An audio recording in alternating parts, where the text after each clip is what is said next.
It was a quiet winter evening inside a small, convenience store on the edge of town. Ryan Walker stood near the back aisle staring at a shelf he wasn't really seeing. The fluorescent lights hummed overhead. A country song played too softly from a radio behind the register. He had come in for milk and crackers, and somewhere between the entrance and the back wall, the weight of the evening had settled across his shoulders in a way he couldn't shake. He lowered his head and said it out loud, almost to no one. "No one wants to marry a single dad like me." Then a woman's voice came from behind him. "I will." Ryan Walker had not planned on saying anything out loud that night. He had come to the store for one reason, a carton of milk and maybe a box of crackers if the total stayed under $10. That was the kind of math he did automatically, now the kind that had replaced every other type of thinking he used to do. He used to think about weekends, about road trips, about what kind of life he wanted to build. These days, he thought about whether the water bill would clear before his next paycheck, and whether the furnace in the apartment would hold through another Colorado winter, and whether he was doing enough with what he had. He was 35 years old, and he looked it not in a defeated way, but in the way of someone who had spent years doing physical work without complaint. Calloused hands, a jaw that stayed tight even when he was trying to relax, eyes that moved quickly around a room out of habit, cataloging exits and problems and things that needed fixing before anyone else noticed they were broken. He worked maintenance and repairs for a local contractor, picking up extra shifts wherever someone needed a reliable pair of hands. The pay was not good. It was enough. Most months, it was enough. His wife Diane had died 4 years earlier. A long illness, the kind that starts quietly and then takes everything before you realize how far along it has gone. Ryan had watched her decline over 18 months, the slow erasure of someone he had built his life around. And then she was gone, and he was left with a daughter to raise alone, and a stack of medical bills that arrived in the mailbox like a second form of grief. He did not talk about it much. There was nothing to say that would change it, and talking had never been the thing that made him feel better. Working did. Staying busy did. Keeping the apartment clean and the refrigerator stocked, that was what kept him from going under. He was not a man who felt sorry for himself. He had made a point of that early on, because he understood that self-pity was a current that would take him somewhere he couldn't afford to go. But some nights in the wrong kind of quiet, something honest surfaced anyway. The awareness that he was 35 and tired, and that the version of the future he had imagined when he was younger had been replaced by something much smaller and much harder. He did not resent it. He had simply stopped expecting anything different, and somewhere along the way that stopping had started to feel permanent. That was the state of mind he was in when he said what he said. Inside that small store, the fluorescent lights humming overhead, the country song playing too softly from a radio behind the register. He said it under his breath, the way a person says something they have been carrying long enough that it finally slips out on its own. He was not addressing anyone. He certainly did not expect a response. The woman standing 2 feet behind him was not someone he had noticed when he walked in. She had come in after him, moving quietly along the far aisle, picking up a bottle of water and a small bag of almonds. She was dressed simply dark slacks, a fitted jacket, her hair pulled back in a way that looked effortless, but wasn't. She looked like someone passing through, not someone who belonged to this town. She had the kind of composed stillness that made her easy to underestimate until you looked directly at her and realized the stillness was not passive. It was controlled. Her name was Olivia Bennett, though Ryan did not know that yet. She heard what he said. She had not meant to. But the store was nearly empty, and his voice, though low, carried in that particular way that honest things always do with a weight that makes the air around them feel different. She looked up. She saw his posture, the slight forward curve of his shoulders, the way he was staring at the floor rather than at anything in front of him. She did not make a decision so much as react. The words came out before she had fully thought them through. "I will," she said. Ryan turned around fast. He stared at her. For a moment, neither of them moved. His expression was somewhere between confused and alarmed, the look of a man who had just been caught saying something private and wasn't sure how much of it had been heard. Olivia realized immediately how it had landed, and a rare flicker of embarrassment crossed her face. "I meant I'll cover whatever you're buying," she said, her voice even. "I'm sorry. That came out completely wrong." She gestured briefly toward the register. "I wasn't trying to make it strange. I heard what you said, and I reacted without thinking." Ryan looked at her for a long moment. He was not a man who accepted things easily from strangers. There was a version of this where he said no, thanked her politely, and walked to the register with exactly what he had come in for. He had that instinct, the same instinct that had kept him from asking for help for 4 years, the one that told him accepting anything from anyone meant owing something in return, and he did not have anything left to give. But something about the way she said it stopped him. There was no pity in it. That was the thing he could not stand. Pity from people who saw the situation and felt sorry in a way that made them feel better about themselves. Olivia did not look like she was doing this to feel good.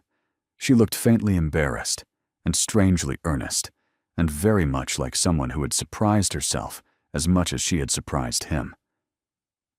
"You don't have to do that," Ryan said. "I know," Olivia replied. "I want to." He let her. He bought the crackers and the milk and added a bag of coffee that he had been putting back on the shelf for 2 weeks. Olivia paid at the register without making a ceremony of it, and Ryan stood to the side with his hands in his jacket pockets, not sure what to do with the fact that a stranger had just done something kind for him without asking for anything in return. They stood outside for a few minutes in the cold. It was the kind of conversation that happens when two people aren't quite ready to walk away from something they don't fully understand yet. Olivia asked how long he had lived in Colton. He said most of his life except for a few years after high school, when he thought he wanted to go somewhere else. She asked what brought him back. He said it was complicated, and then, because she waited without pressing. He said his wife had family here, and staying had made sense at the time. And then staying had just become the thing he did. Olivia told him she was in town for work, that her company was setting up a regional operations hub about 20 minutes outside of town, and she had been driving back from a site visit when she decided to stop. She did not mention the name of the company. She said it the way people say things when they are more interested in the conversation than in what the conversation reveals about them. Ryan mentioned without intending it to sound like anything that he had been looking for something more stable. His current contractor had been cutting shifts. The extra work that had kept his budget functional was drying up, and he was trying to figure out the next step before the gap became a problem instead of just a risk. Olivia reached into her jacket pocket and took out a card. Plain white. A name and a direct number, not a general HRQ, she said. There was a position at the operations hub in the Facilities and Infrastructure Division. Real work, physical and technical, the kind he clearly knew how to do. They were interviewing in the next 2 weeks. Ryan looked at the card. He turned it over once. The name on it said, Olivia Bennett, and below that, a title he did not read carefully, and a number. He was not thinking about the title. He was thinking about what it meant to take something from a stranger, and whether this counted, and whether it mattered. He was thinking about the bag of coffee she had just paid for, and the furnace that was making the wrong sound, and the fact that he had been standing in a convenience store at 8 in the evening, running numbers in his head, and something in him was simply exhausted from doing that alone. "I'll think about it," he said. Olivia nodded. She did not push. "Fair enough," she said, and that was all. She drove away first. Ryan stood in the parking lot for a minute longer than he needed, to the card in his hand, the cold coming in through the collar of his jacket. The store's lights threw a pale rectangle across the asphalt. Somewhere behind the tree line, the wind was moving through dry branches. The town was quiet in the way small towns get quiet on weeknights. In November, not peaceful exactly, just empty of distraction, which was its own kind of pressure. He thought about pride. He had a lot of it. It had served him well most of the time and cost him things he hadn't realized he was losing until later. He thought about what the next few months looked like if nothing changed, the same tight margins, the same feeling of running in place while the ground slowly shifted underneath him. He put the card in his inside pocket. He had not decided anything yet, but he had stopped talking himself out of it, and for Ryan Walker, that was close enough to a beginning. He called the number 3 days later. The woman who answered confirmed the position, the timeline, and the interview date with brisk efficiency Thursday at 2 in the afternoon. Ryan said yes before she finished the sentence.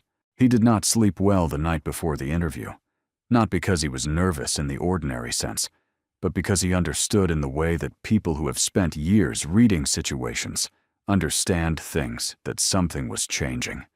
He could not have said what or how.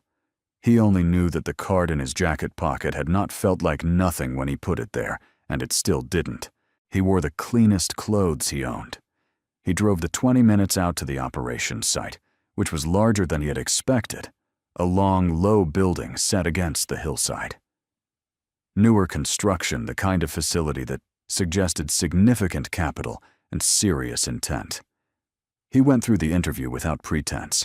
He answered every question, directly described his experience accurately, and did not oversell or undersell a single thing. The two people across the table seemed satisfied. They said they would be in touch within the week. They called him Friday morning. He had the job. He sat in his truck in the parking lot of the contractor's office, where he had just handed in his notice, and stayed there for a few minutes, not moving. The card was still in his inside pocket. Outside, the November sky was the flat gray of a season that doesn't apologize for itself. He thought about Diane briefly, the way he sometimes did at moments that felt like turns in a road. He thought she would have told him it was about time. He thought she probably would have been right. He started the following Monday. He had no idea what was waiting for him on the other side of that door. He only knew that he had stopped saying no to things simply because he was afraid of what yes might cost him. And that, for now, was the most honest thing he could say about where he stood. The first thing Ryan noticed on his first morning at the operations hub was how organized everything was. Not in a corporate performative way, not motivational posters and color-coded lanyards, but in the way of a place that had been built by someone who actually understood how work gets done. The storage systems made sense. The maintenance logs were current and detailed. The equipment was well kept. Someone had thought carefully about all of it, and whoever that person was, Ryan respected them before he had met them. He spent the first week learning the systems, mapping the facility layout, and introducing himself to the other members of the infrastructure team. There were 6 of them in his division, a mix of ages and backgrounds, most of them practical, plain-spoken men and women who were more interested in whether you could do the job than in who you knew or where you came from. Ryan fit in without effort. He was good at the work, and he did not pretend otherwise, but he also didn't make a point of it. He just showed up, did what was asked, and did more than was asked when he saw it needed doing. By the end of the first week, 2 members of his team had started bringing their problems to him before taking them to the supervisor. He noticed that too. He didn't say anything about it. He had not seen Olivia since the parking lot of the convenience store. Her name came up in passing. Someone mentioned the chairwoman's visit to the site was scheduled for the following week, but Ryan had filed that information somewhere in the back of his mind and left it there. She had given him a referral. He had earned the job on his own terms. That was the version of events he intended to live with, and he was committed to living with it cleanly. Then she walked through the door on a Tuesday morning, and every version he had constructed, quietly, came apart. She was not what he had expected, which was irrational, because he had already met her. But meeting someone in a convenience store at night, and seeing them walk into a facility with 8 department heads trailing behind them, are 2 different things. She moved through the room with a kind of unforced authority, not commanding attention the way some executives did through volume or posture, but drawing it the way a still point draws the eye in a room full of motion. She was composed and precise, and clearly had already read every report the department heads were holding before any of them opened their mouths. When one of them began summarizing a logistics issue, she asked a question that went 3 layers deeper than the summary, and the man stopped mid-sentence and had to look down at his notes to answer. Ryan was on the far side of the floor, checking a ventilation panel when she entered. He saw her before she saw him. For a moment, he stood very still, the way a person does when they are recalibrating something they thought they understood. Then she looked across the room, and their eyes met. Olivia Bennett's expression shifted just slightly, a recognition controlled immediately, and then something quieter and less easy to name. She gave a brief nod, the kind that acknowledges without announcing, and turned back to the group around her. Ryan went back to the ventilation panel, but his hands moved a little more carefully than before. She sought him out at the end of the day, after the other department heads had cleared out, and most of the floor was quiet. She found him in the equipment bay, logging a repair he had completed that afternoon, and she leaned against the door frame in a way that made the whole formal executive impression from the morning recede slightly. She was still composed, but the register was different, more direct. "You got the job," she said. "I got the job," Ryan confirmed without looking up from the log. "How's the first week?" He looked up then. "Good work, solid team, better organized than I expected." He held her gaze. "You designed the storage system in Bay 3. It wasn't a question. Something moved across her face that might have been surprise or satisfaction or both. "The original contractor had it running backwards," she said. "Half the team was wasting 20 minutes a day just pulling equipment. I noticed," Ryan said. "You fixed it before anyone thought to complain." "Most people don't notice things like that," Olivia said. "Most people aren't paying attention," he replied. She left shortly after, and Ryan drove home with the windows down despite the cold, because the air inside the truck felt too close. He was not allowing himself to think anything in particular. He was simply driving and watching the dark fields on either side of the highway, and doing the thing he did when something was too large to approach, directly leaving it alone, until it settled into a shape he could actually look at. Over the following weeks, a pattern emerged that neither of them named or formalized. Olivia visited the operations hub every 8 to 10 days, usually for half a day. She was always there for legitimate reasons, meetings, reviews, site assessments, and she always moved through those obligations efficiently. But somewhere in the margins of the official schedule, she and Ryan would end up in the same space, talking in the same low, direct way they had talked in the parking lot, about the facility, about problems he had identified, and solutions he had already begun testing. About things outside of work, gradually the way conversations shift when two people keep showing up to them honestly. Ryan was careful, not because he was unaware of what was happening, but because he was very aware of it. She was the chairwoman of the company he worked for. The distance between their circumstances was structural, not incidental. It wasn't the kind of thing you crossed without understanding the weight of it. He did not have the kind of life that made leaping across that kind of distance feel simple or safe, and he was not built for recklessness. But he also could not make himself stop looking forward to those conversations in the way that he did, and he was too honest with himself to pretend otherwise. What he did not know was that Olivia was having almost exactly the same internal argument. She had built her company from a concept she had written in a rented room at 24 years old, through 7 years of decisions that most people in her position would not have had the nerve to make. She was 32 now, and she had everything that was supposed to come with that level of success: the respect, the resources, the range of motion that money provides. What she did not have was anyone in her life who talked to her the way Ryan Walker talked to her. Without deference, without agenda, without the particular kind of flattery that successful people attract and learn to distrust. He said what he thought. He asked real questions. When he disagreed with something, she said. He said so plainly, without softening it into something more comfortable. She found herself more than once staying 20 minutes longer than she had planned because she was not ready for the conversation to end. She told herself it was simply that he was interesting. She was not sure she believed herself. The photograph appeared on the company's internal communication platform on a Thursday afternoon, 6 weeks after Ryan had started. Someone had taken it at the end of a site visit.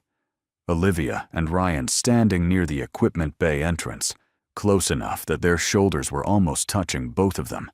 Mid-conversation, both of them, with an expression that was different from the expressions people wear during work conversations. Whoever had posted it had not added a caption. They had not needed to. By Friday morning, Ryan heard about it from 2 separate people before he had been at the facility for an hour. The comments were careful at first, the way rumors are when they're still deciding how far they want to go.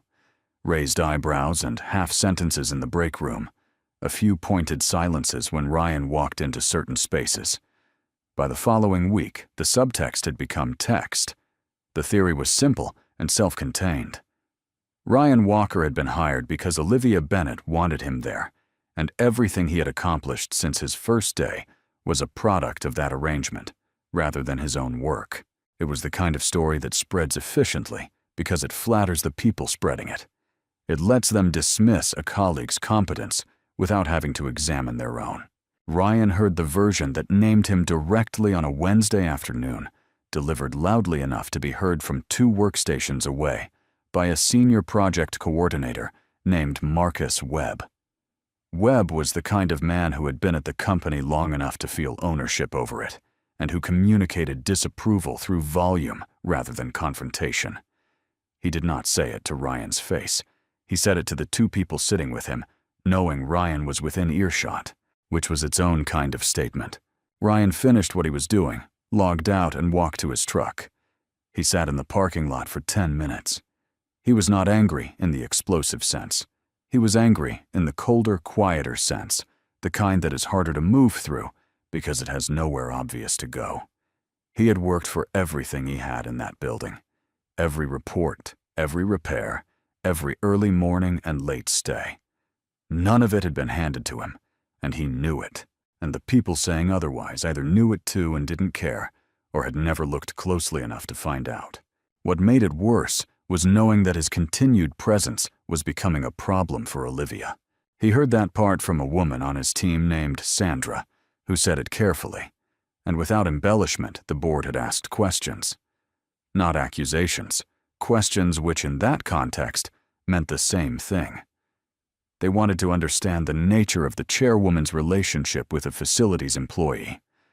They wanted to know if decisions had been made at the executive level that reflected personal interest rather than professional judgment. Olivia had answered them. Sandra didn't know what she had said. Ryan went to Olivia directly that same evening. He found her in her site office, a spare functional room with 1 window and a desk that held nothing unnecessary. He knocked once, and she looked up, and something in his face told her immediately why he was there. "I've been thinking about putting in a resignation," he said, standing in the doorway.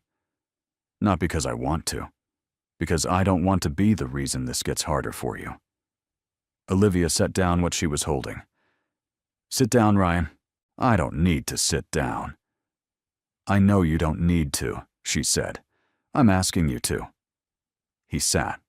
She looked at him across the desk, the way she looked at problems she intended to solve directly, without flinching with all of her attention on the thing in front of her.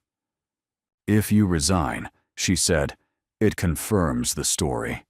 It tells every person in this building that the rumors were true, that I put you here for the wrong reasons, and that when it became inconvenient, I let you take the exit.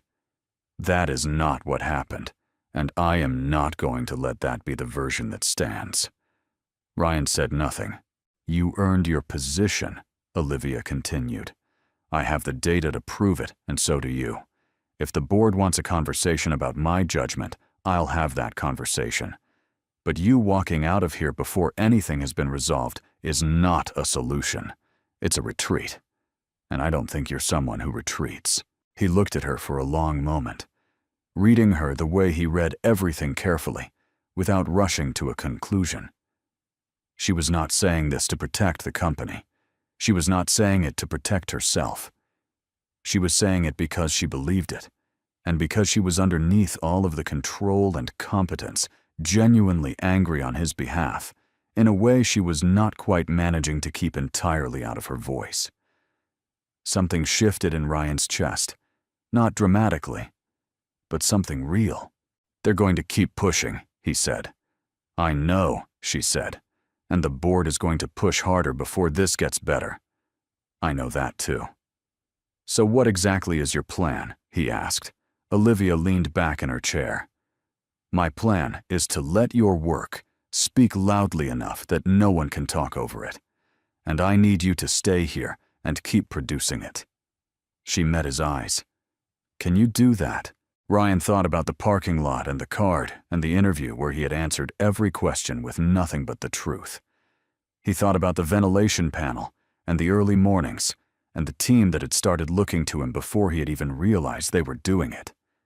He thought about how much he had already built in 6 weeks and how easily it could be erased if he walked out the door right now. "Yeah," he said finally. "I can do that." He left her office and drove home through the dark. The board meeting was coming. The confrontation was coming. He could feel it the way you feel weather before it arrives, not yet, but close and certain. He was not afraid of it. He was afraid of what it might cost, which was different and more honest. But he was done retreating. He had made that decision in a convenience store parking lot on a cold November night, and he intended to keep it. The meeting was called for a Friday morning, and by the time Ryan arrived at the operations hub, the main floor had already been rearranged. Chairs had been set in rows facing a small raised platform at the front of the room. Someone had set up a projector.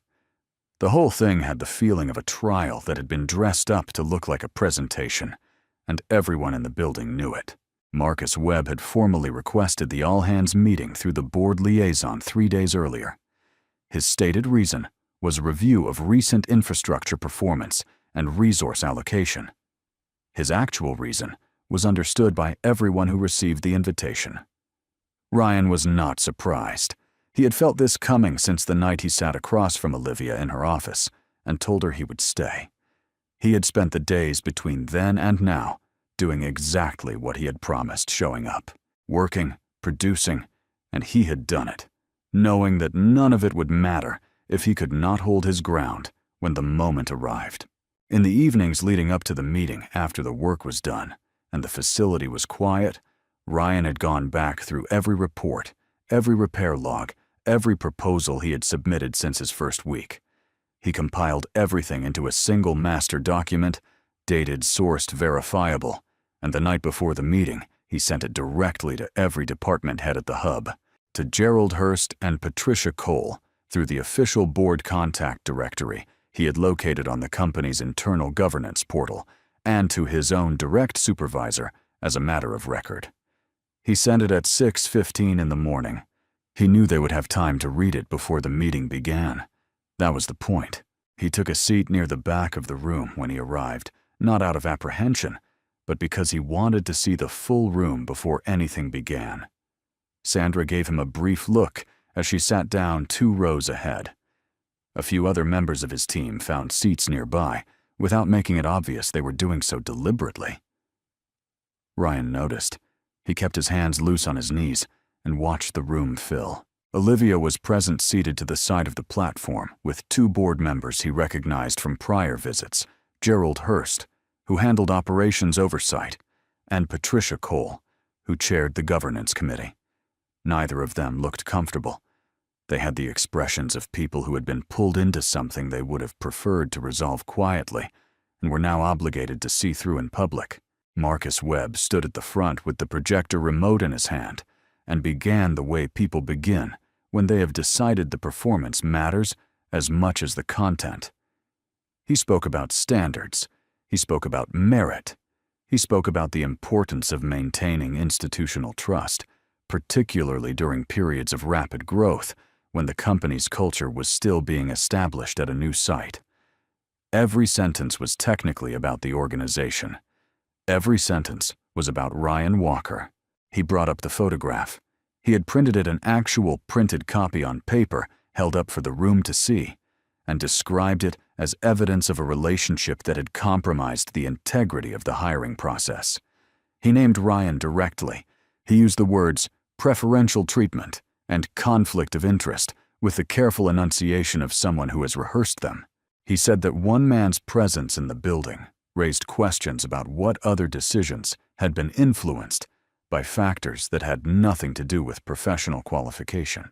The room was quiet in the way rooms get quiet, when people are paying very close attention but do not want to be seen doing so.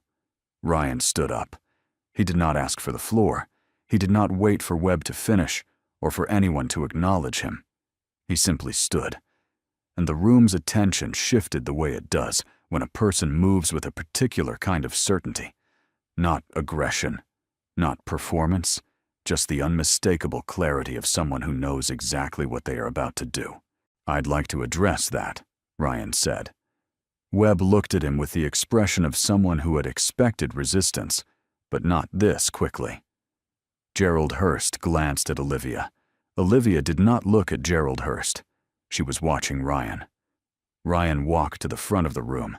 He had no remote, no slides, no printed materials. He did not need them. He had sent the document that morning precisely so that the facts would be in the room before he opened his mouth. He started with the ventilation system overhaul in Bay 3. He described the problem, the diagnosis, the solution he had implemented in his second week, and the operational hours recovered. As a result, 11 hours per week, across the team, compounded over the 6 weeks since the fix. He named the dollar figure those recovered hours represented in labor efficiency. He stated it clearly without rounding. He moved to the equipment maintenance backlog that had existed before his arrival, 42 outstanding items, some of them dating back 7 months. He described the system he had built to address them, the timeline he had set, and the fact that the backlog was now at 6 items, all of them in active resolution. He named the team members who had contributed and the specific roles they had played. He did not take credit he had not earned, and he did not distribute credit he had not witnessed. He talked about the cost reduction proposal he had submitted to his direct supervisor in week 4, a restructuring of the facility's vendor contracts for routine supply orders that would reduce annual expenditure by roughly 14%. The proposal was dated. It had been submitted through proper channels. It existed in the document he had sent that morning, time-stamped and sourced, before anyone in this room had thought to question why he was in the building. Ryan spoke for 11 minutes. He did not raise his voice. He did not editorialize or make appeals to emotion. He laid out what he had done when he had done it, who could verify it, and what it had produced, and then he stopped. He stood at the front of the room and looked directly at Marcus Webb and said, "If there are specific items in that record you'd like to challenge, I'll answer any question you have." Webb did not ask a question. He looked at his phone. He had opened the document Ryan could see sometime in the past several minutes, and then he looked at the room, and then he looked at the floor, and the silence that followed was the loudest thing that had been said all morning. Gerald Hurst cleared his throat and said the documentation was thorough, and that the board appreciated the transparency. Patricia Cole said the hiring process at the regional hub had followed standard procedure, and the record appeared to support that conclusion. Her tone was the tone of someone officially closing a door that had been left open too long. Several members of Ryan's team spoke after that. Sandra was first. She described working alongside him for 6 weeks, listed specific instances where his judgment had changed outcomes, and said plainly that she had never once seen his work ethic influenced by anything other than the work itself. 2 other team members followed her, both of them brief and factual, both of them saying versions of the same thing in their own words. A 4th person, a man from logistics named Dennis, who had barely spoken to Ryan outside of work, stood up and said that the ventilation fix alone had changed the quality of his team's mornings, and that he had no idea who had done it until he asked, and that was exactly the kind of person you wanted in a building. Marcus Webb left before the meeting formally closed. He walked out through the side door with the printed photograph still in his hand, and did not return to the floor that day. Nobody went after him. Nobody needed to. Olivia crossed the floor to where Ryan was standing after the board members had moved to a side room and most of the staff had dispersed. She stopped a few feet away, and for a moment, neither of them said anything, which between them had never meant nothing. "You didn't tell me you were going to do that," she said. "You told me to let the work speak," Ryan said. "I just decided to translate." Something moved in her expression, a quiet fracture in the composure brief, and real, the kind of thing she didn't usually let show. "The cost reduction proposal, 14%. Roughly, the exact figures in the document. I read it." She looked at him steadily. "Ryan, that's not a junior facilities contribution. That's an operations-level recommendation." He met her eyes. "I know what it is. I didn't know what to do with it except submit it through the right channel and wait." Olivia looked at him for a long moment, the way she had looked at him across the desk that evening in her office, fully without deflection, with all of the distance between them visible, and neither of them pretending it wasn't there. The situation had not changed structurally. She was still the chairwoman. He was still the man hired to manage facilities. None of that had shifted. But something between them had moved into the open, past the point where it could be managed by simply not naming it. "I owe you an honest conversation," she said.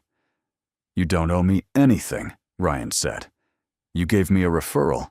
I took it from there." "That's not what I mean." He held her gaze. "I know what you mean." The board reconvened briefly that afternoon.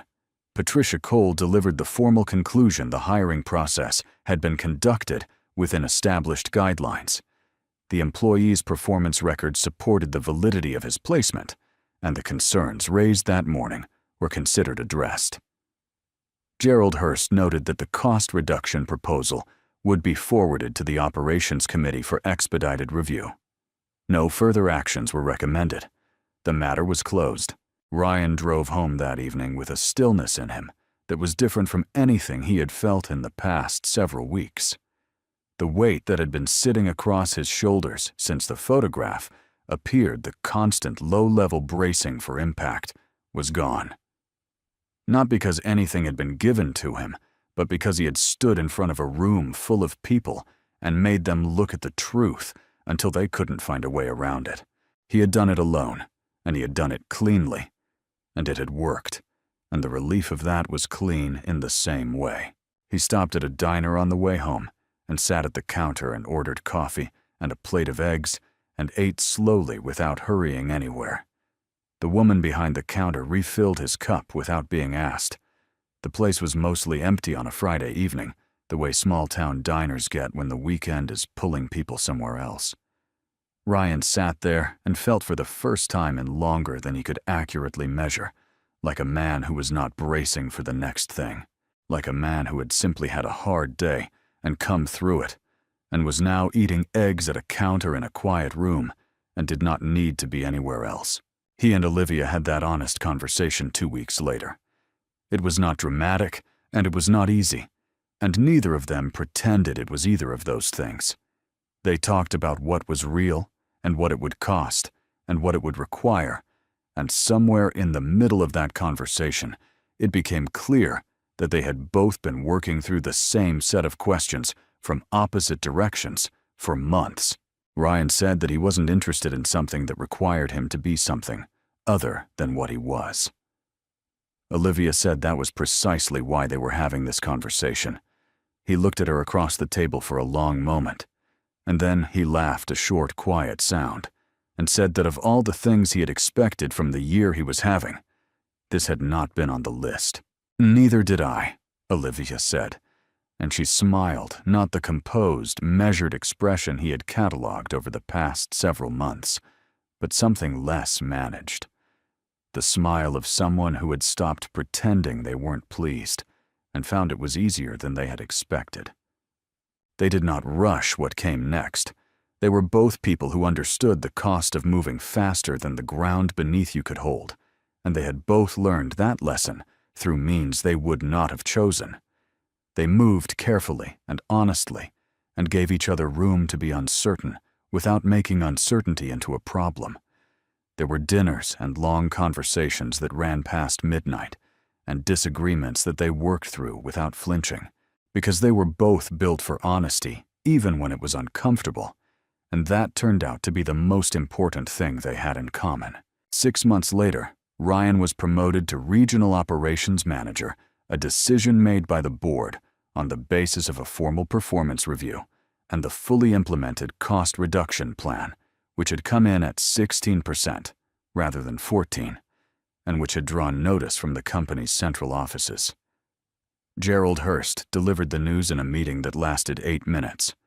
Ryan accepted it, the way he accepted most things directly, without a lot of ceremony, and then went back to work. He called Olivia that evening. She had already heard. Of course, she had already heard. She said congratulations in a tone that contained approximately 1% congratulations and 99% I told you so, and Ryan said he appreciated both. She laughed, the real one, the unguarded one, and he held on to the sound of it for a moment before saying anything else. He proposed on a Sunday morning in late spring in the kitchen of the small house he had rented, when his finances finally gave him room to breathe. He had not planned an elaborate gesture because neither of them were people who needed elaborate gestures. He had simply arrived at the moment when not asking felt stranger than asking, and so he asked. Olivia looked at him for a count of 3, which felt considerably longer than 3, and then she said, yes, with the directness she brought to everything. No qualification, no condition. Just the word itself landing with the full weight of someone who had considered it carefully and meant it completely. At the small family dinner they held the following month, Olivia raised her glass and looked at Ryan across the table. She did not make a speech. She said 4 words. I will, she said. Ryan held her gaze. He did not need to ask what she meant. He had known since a cold November night in a parking lot in Colton, Colorado, when a woman he had never met had said something honest to a stranger who hadn't expected anyone to be listening. She had meant it then in her own way, even if neither of them had understood it yet. She meant it now in every way that counted.